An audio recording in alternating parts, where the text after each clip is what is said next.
The Death Mage Who Doesn't Want a Fourth Time. Chapter 62. Let's play the melody of death throes using disease, weapons, and the sun. With a dripping noise, cold fluid fell from a helmet. The soldier wearing the helmet did not take much notice of it. This was a battlefield, a place where blood would normally be spraying through the air. If he was too concerned over a few drops of fluid, he would lose his life. But that soldier soon began coughing. A headache followed without warning, alongside terrible nausea, dizziness, joint pain, a stomach ache. He could even feel that he was developing a fever. He coughed some more. Poison! His throat was in pain. He was not in a state to speak loudly, and everywhere across the battlefield, troops were experiencing deterioration in their physical conditions, just like the soldier. No, to be more precise, there was one exception. Isla and her group were the only ones unaffected. It's gone well. Vandalou gave a satisfied nod atop the second fortress wall, after having used the trebuchets to scatter the virus projectiles, packed full of water containing the pathogen he had made. The soldiers and knights who were trying to regain their composure were unable to walk, kneeling on the ground while coughing and suffering. Even Gordon and Riley, who had been striking down the boulders, were no exception. The ones who looked like mercenaries were still standing, flustered at the situation around them. They were likely to be the vampires. It was convenient that they had all gathered in one spot. The disease Vandalou had created was a disease that did not infect those who by nature could be affected by death attribute charm. It had no effect on ghouls, cemetery bees, pavina, or vampires, but the humans that made up the vast majority of the Merg Shield Nation's expedition army were infected through every possible infection route, and the disease took hold within seconds. That was the kind of disease it was. Antidote potions aren't working. Don't lower your shields. The Shield Nation will be disgraced if we fall to poison like this. Why, even though I have the poison resistance skill. Many of the soldiers had mistaken the disease created by Vandalou for a poison. They could not be blamed for assuming this, as their physical conditions had simply started deteriorating without warning. But even as they drank the antidote potions that they had been equipped with, their conditions improved for only a moment. This was only natural, as even if the antidote removed the toxins within their body, the pathogens continued to produce more. "Cure disease! This isn't a poison, it's a disease!" shouted High Priest Gordon. "You lot, heal those around you! Mages, hurry and stand up, will you?" As expected, he was the first one to recover. As his passive life attribute healing magic healed his disease, he also cast his own spells as he reprimanded those around him. "Masara, hurry up!" Masara coughed violently. "Wait, my throat!" Things were not so simple. Without the chant revocation skill, even talking normally with her body in pain was impossible right away, let alone reciting an incantation. And on top of that, "Wait, why is this disease? It's supposed to be..." Gordon, who was supposed to have made a complete recovery, began coughing violently once more. "Unlike poisons, diseases can be spread from other people. That's obvious, though," Vandalou whispered as he watched Gordon suffering. Gordon had indeed cured himself of the disease with his magic.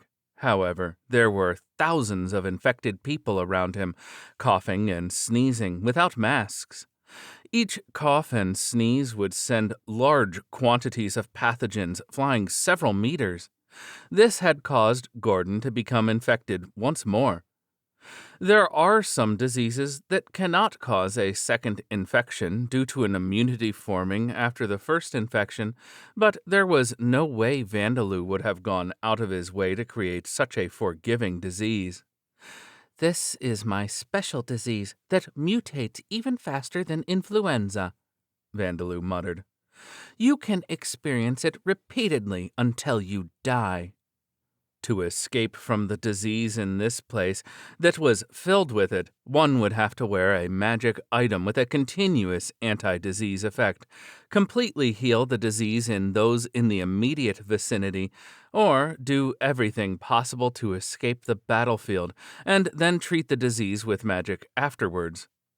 Alternatively, they could also try to survive until the period after which Vandalou had sent the disease to stop working, which was half a day, but that would be impossible. Isla and her vampires, who could not contract the disease even if they stopped worshipping the evil god, were forced to make a decision. How could this be? Turnesia had taken measures so that Isla and the other vampires could disguise themselves as humans to sneak into the army, but that army had been turned into a mass of pitiful, sick people in an instant. The vampires were unaware that the disease would disappear after half a day and that it was not fatal on its own. So, in their minds, the army was completely useless, not even something they could use for cover, let alone as a fighting force. With this, they had to abandon their original plan. Isla clicked her tongue.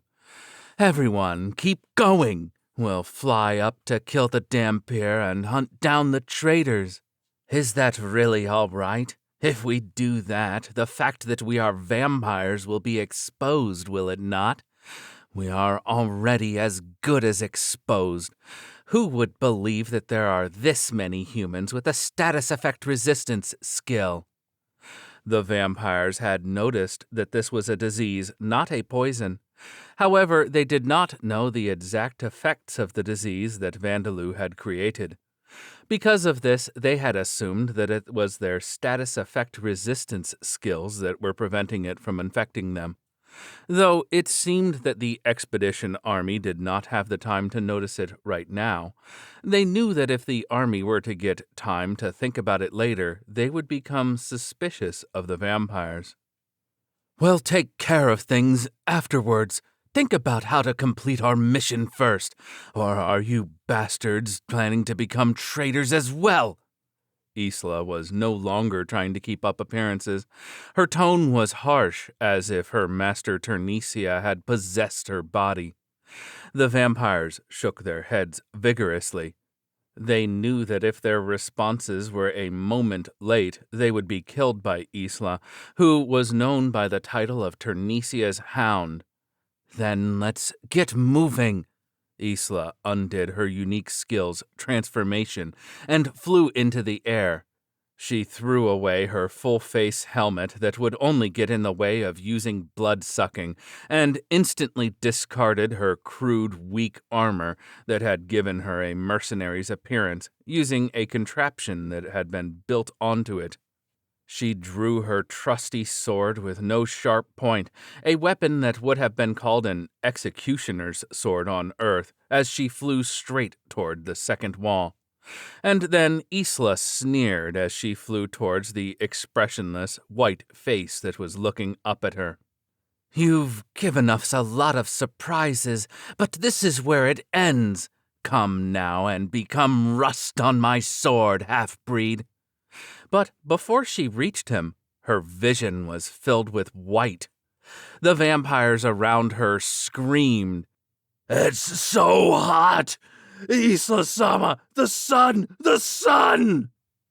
It had already become dark in Talosheim to the point that the vampires would not face any problems, but the warm spring sunlight was shining down on them, burning them.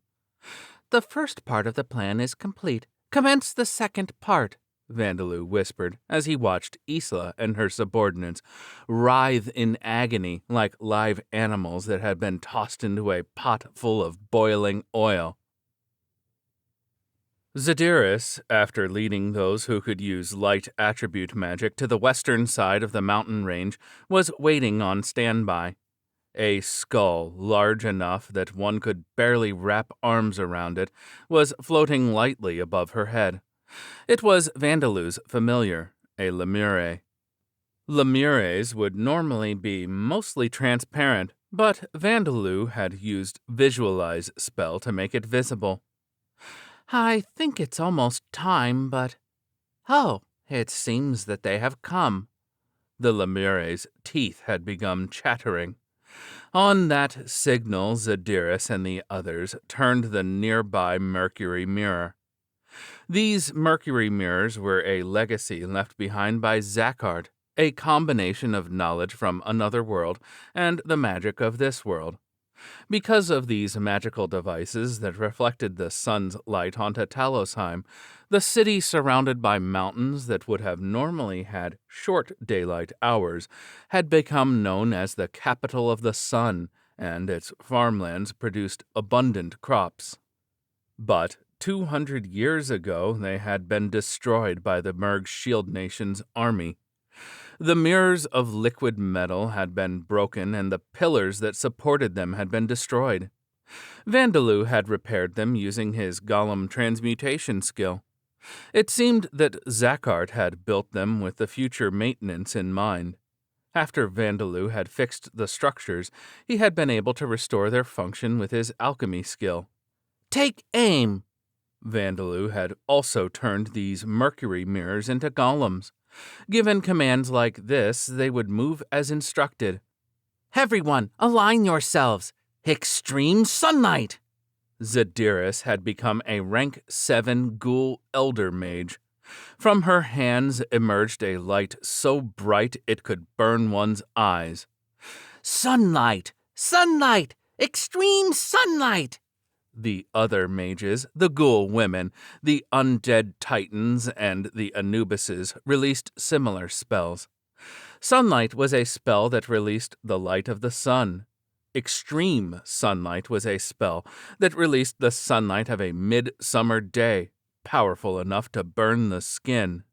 Both were anti-vampire spells that had been created by Alda's priests long ago. How ironic it was that ghouls and undead were using them under the orders of a dampier. "Everyone, keep releasing your magic until you are out of mana," Zadiris instructed.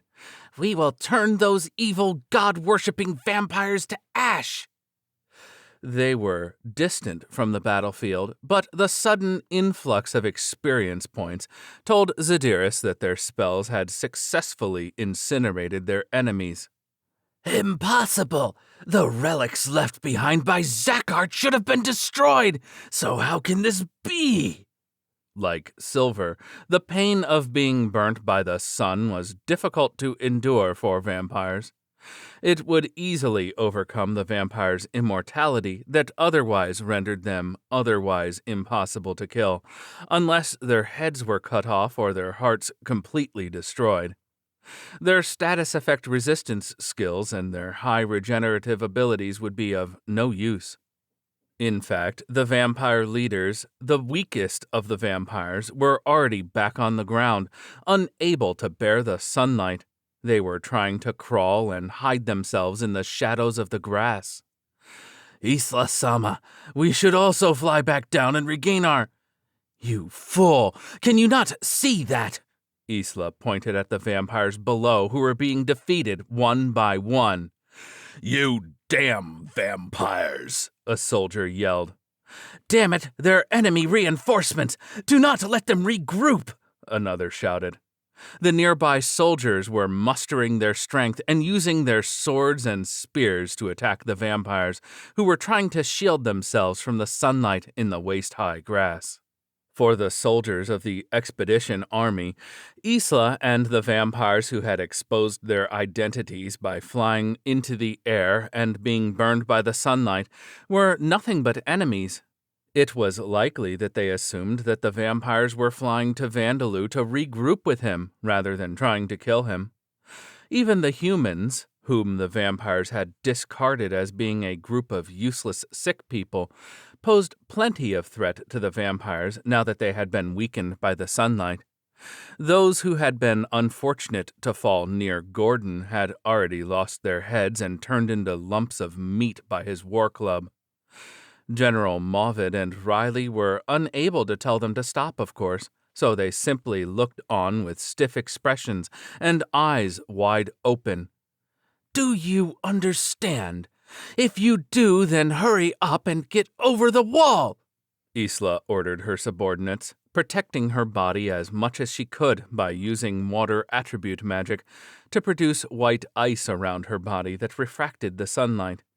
The other vampires imitated her, producing darkness or fog with magic to protect their bodies from the sunlight, and then attempting to continue. And then a particularly bright ray of sunlight streamed in from one side, striking down one of the vampires mid-flight and causing him to fall with a scream. The mercury mirror golem had adjusted its shape to focus Zadiris's extreme sunlight onto one spot, turning it into a sunlight cannon. Even meat and vegetables could be cooked using this light alone. Of course, a little darkness and fog was useless against it. "Spread out! Don't stick together! If it hits you, you're dead!" As Isla gave her subordinates a reckless order to avoid the sunlight and press forward, she saw countless enemies emerging from behind the second and third walls, flying up to meet her.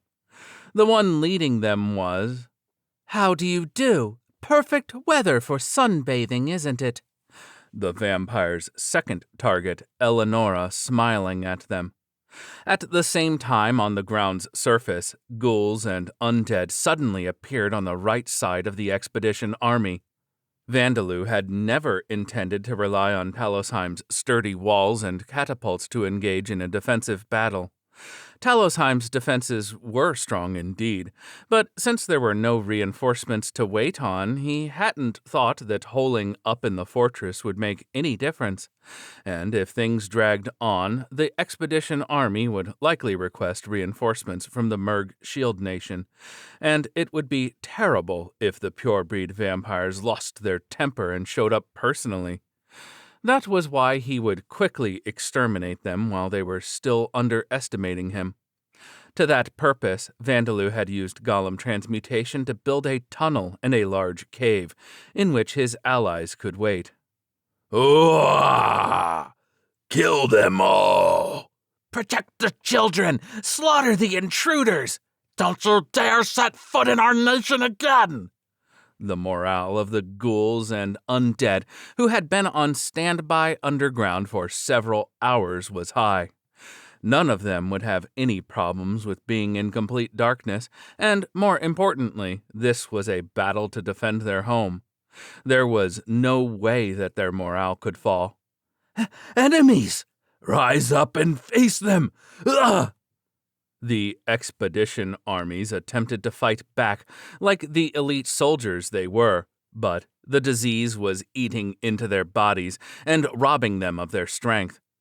Even as they tried to stand up and regain their formations, many of them succumbed to the violent nausea and spewed gastric juices all over the ground. "Get up, get up, get up, get up, get up, get up, get up." Vandalou, still standing on the second wall, revived the golems that were supposed to have been destroyed by the expedition army. They groaned as they rose once more. "Impossible! The golems have started moving again! Gah!" The stone giants trampled over the expedition army as if taking revenge for the earlier battle. The golems had indeed been destroyed by the expedition army's men, but the spears and swords had not physically removed the boulders that made up their bodies. Though split and smashed, they had still been lying on the ground. It was a simple matter for Vandalou to take those materials and turn them into golems again. And then Vigaro and the others flooded in. At the same time, the crossbows and trebuchets stopped firing, but a slaughter that rendered that fact meaningless began. "Follow my lead, Wyas," Vigaro roared. The knights who were unable to regain their formations due to the disease and the golems had their heads sent flying by his axe. A knight, enraged by the death of his comrades, began to speak. "Damn you, coward! Shut up and die!" An undead titan shouted as he mowed down the knight with his enormous club. They slaughtered the enemies that were suffering with the disease. Proud knights or even normal soldiers might have hesitated to do this, but the ghouls and the undead felt no hesitation whatsoever. They had a different sense of values from humans, and they felt it was the expedition army's own fault for being foolish enough to come here without gathering information and forming a plan. Damn it! Screw thrust! The expedition army would not go down without a fight. Many of them had forced themselves onto their feet despite the disease and were releasing martial skills. One such soldier thrust his spearhead into Vigaro's stomach with a rotating motion that increased its penetrative power. With his stamina drained, he had put everything he had into this attack, as he knew he would not survive afterwards. But the spear would surely find its mark. Huh? The tip of the soldier's spear shattered into pieces. His eyes opened wide and he stared at his spear that was now nothing but a long stick. Vigaro swung the shield held by one of his 4 arms at the soldier's head, causing him to fly away and lie still where he landed. There was an orichalcum waistband around Vigaro's stomach. "That was some fine skill," Vigaro muttered. But no matter how good that soldier's skill was, he had only been wielding the iron spear he was provided. That spear was one that a blacksmith had made by hand, rather than one made by molten metal being poured into a cast, but it had been unable to compete against orichalcum, a substance superior to all other magical metals. Instead of landing a blow, the soldier's excessive force had caused the spearhead to break and shatter. Of course, Vigaro's waistband did not even have a scratch on it. "Well, you're the ones who came to fight us." Vigaro did not pity the soldiers, but he realized that they were reaping what they sowed and continued swinging his axe. "Ha ha ha ha!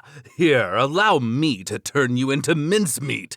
With terrifying laughter, Sam splattered the soldiers, not caring whether they were charging towards him, fallen on the ground, or running away. He was still a rank 4 blood carriage, but for the expedition army that was suffering from the disease, he was a formidable enemy. "With my mana as your source, flames strike my enemies! Flame bullet!"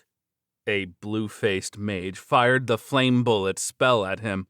It was not a bad choice of spell, as the mage had seen that Sam was an undead. Whoops! However, the red projectile grazed the spear that had suddenly been swung by Sam, and then it vanished. "Could that be Ice Age?" the mage gasped.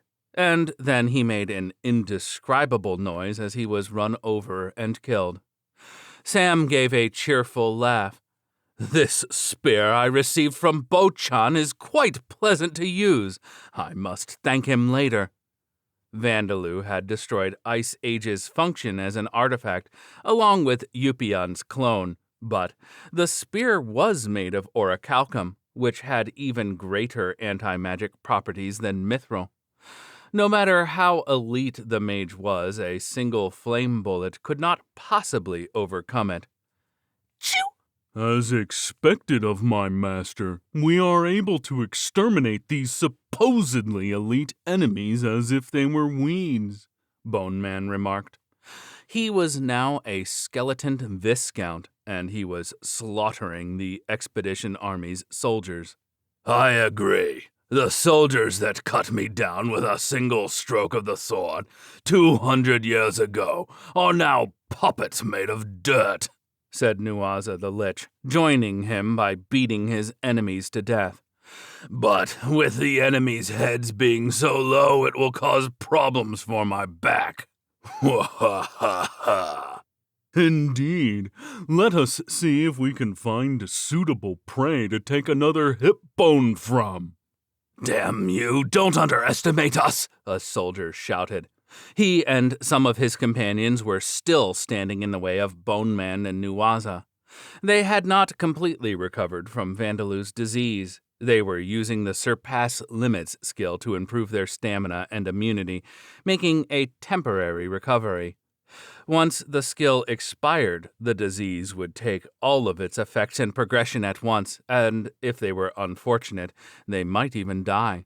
But they had decided that they would be killed anyway if they simply stayed quiet. Let's go! We have to buy time for a retreat! The expedition army's soldiers had already realized that this was a lost battle. They were still ahead in terms of the number of soldiers alive, but they were all infected and were at a disadvantage in terms of fighting strength. The only thing they could do was to slow down the enemy as much as possible, buying time for their allies to retreat. Hurrah! Shield bash!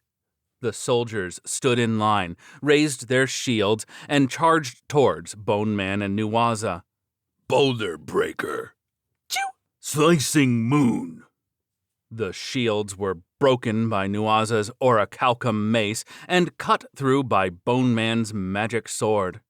They had not been underestimating the soldiers or letting their guard down. They had been provoking them. They had baited the enemy into spending the last of their strength to try and attack rather than escape. Is this an illusion? Or has something happened to my head? There's a naked woman in a place like this? No, this is reality, and who are you calling naked? Don't mess with me! A crazy woman dressed like that! Please be killed quietly. Also, I am not particularly strange. Rita and Saria were swinging a glaive and a halberd, finishing soldiers one after another. They seemed quite displeased for some reason. Nay-san, the way we look doesn't seem to be popular. Why is that? Even though Bochan praised us and called us cute, Saria was puzzled as well. Even though we're wearing capes as he told us to. Even as they tried to solve this mystery, they continued to produce large quantities of dead corpses. Now that they were wearing magic item capes, their stimulating backsides were covered, but the front of their bodies was still exposed. In fact, it was possible that the capes were emphasizing the exposed portions of their bodies. But there are other people who expose their bodies a lot as well, right? Like Katya and Bilde, said Rita. Bastia reveals quite a lot as well, Saria added. I don't reveal that much, said Katya in protest, from a spot a distance away from them. She was right, but the sisters did not respond to her words. Damn it, you monsters, die! The surviving archers fired arrows at them. The arrows found their marks at the sisters' exposed stomachs and chests, but they passed straight through their targets. Ha! Nay-san, there are healthy enemies over there, said Rita, pointing at the archers. Well then, I'll back you up with my bow, so you charge them, Rita. Okay. The two of them did not pay much attention to the arrows and began their counterattack. Saria switched weapons to her bow and Rita charged at the archers. She was faster than she looked. Impossible! I mean, you're using iron arrowheads against our spirit-formed bodies, said Saria, firing an arrow that pierced straight through a soldier's armor and into his chest. Though even if you hit our armored parts, these arrows would just bounce off anyway. With these words, Rita began robbing the archers of their lives with her glaive. Isla stared at Eleanora with a look of disbelief on her face. She was a noble-born vampire as well, so how could she be wearing such a calm expression in this sunlight?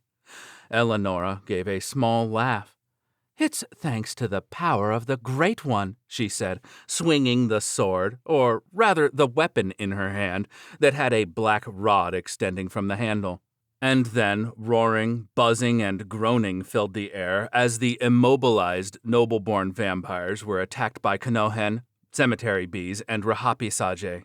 Impossible! You're using insectoid monsters? Gah!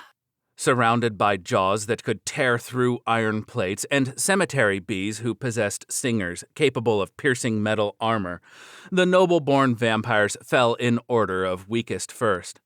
How could someone like me be defeated by mere undead? Iron slash, chaos slash, 100 furious slashes. One of Gubamon's vampire viscounts, who was proficient in swordsmanship, desperately unleashed martial skills, slicing through dozens of bones, but Kanohen could not be stopped, sinking his countless fangs and horns into the vampire. Kanohen let out a roar.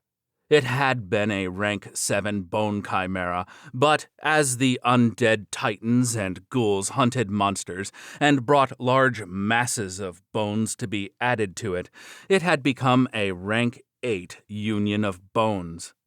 This union of bones, which was made up of thousands of bones, had no weak points. Unless all of its bones were destroyed, defeating it with physical attacks alone would be impossible.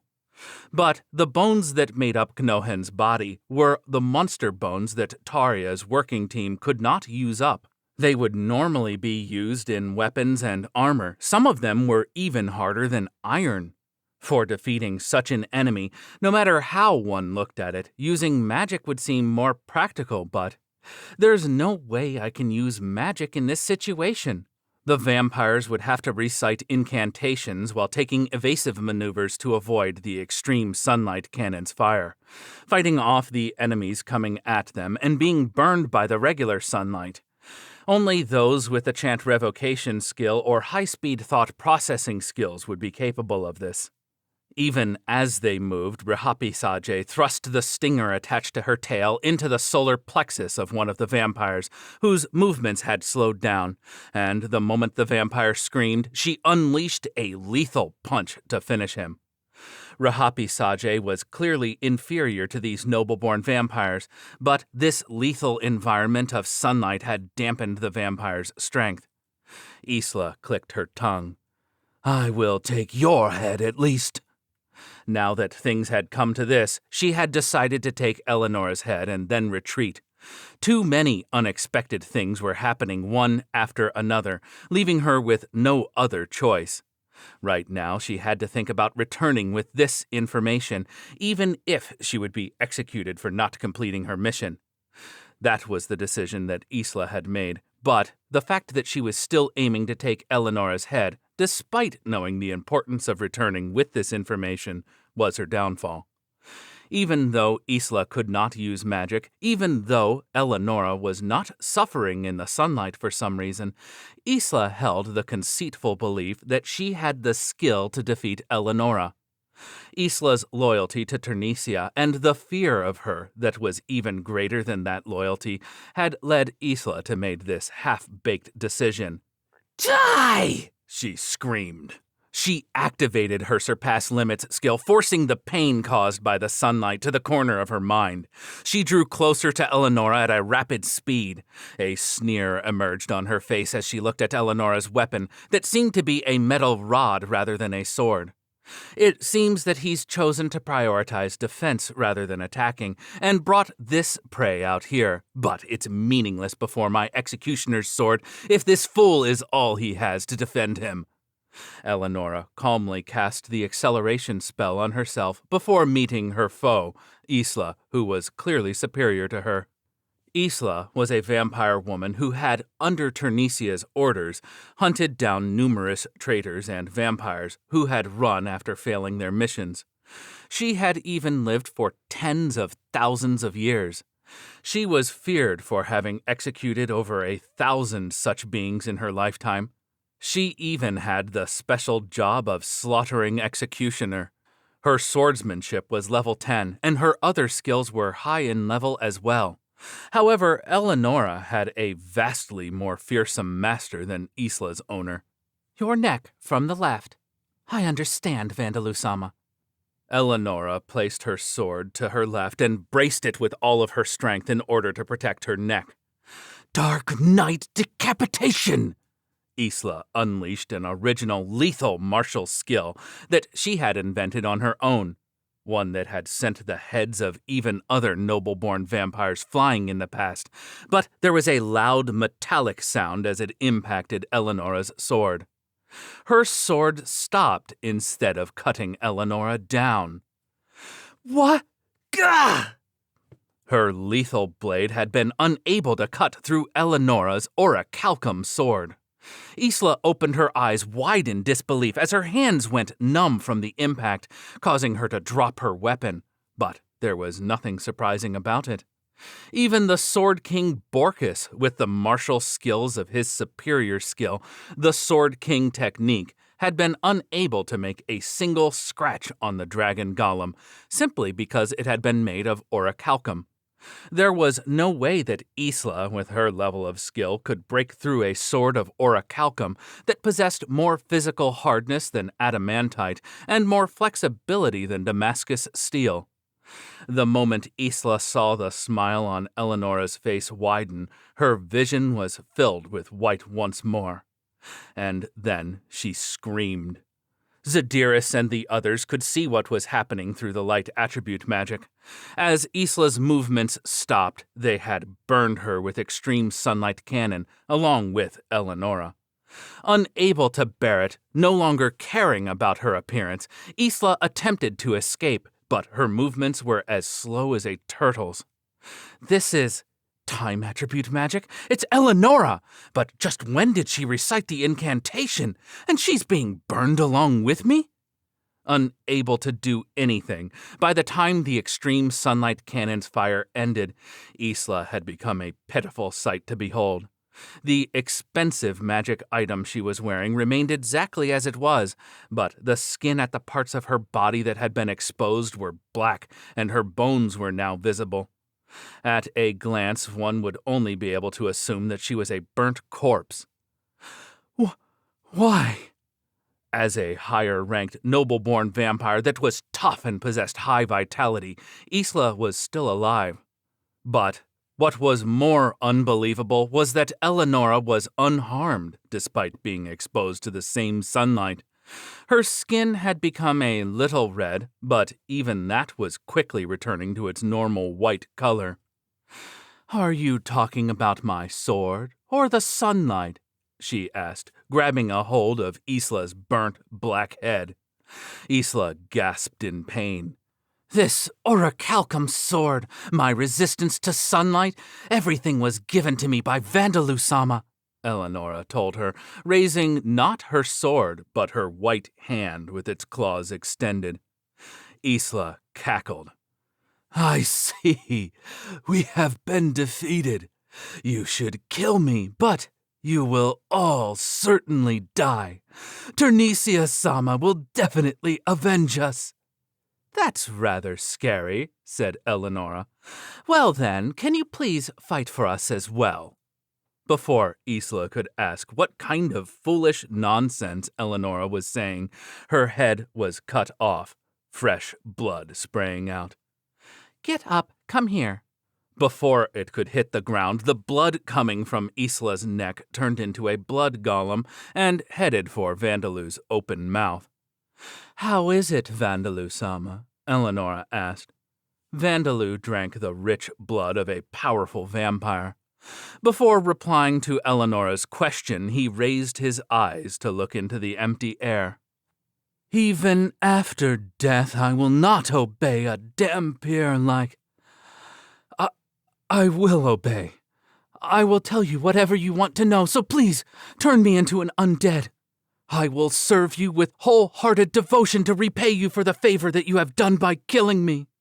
"It seems that it's simple to work with a powerless spirit before it becomes an evil spirit. It seems that she'll cooperate with us. The blood was quite rich and delicious as well," said Vandalou. He looked ahead once more. "Now then, I suppose it's about time I head out as well." The slaughter scene was not over yet. "The level of the blood-sucking skill has increased.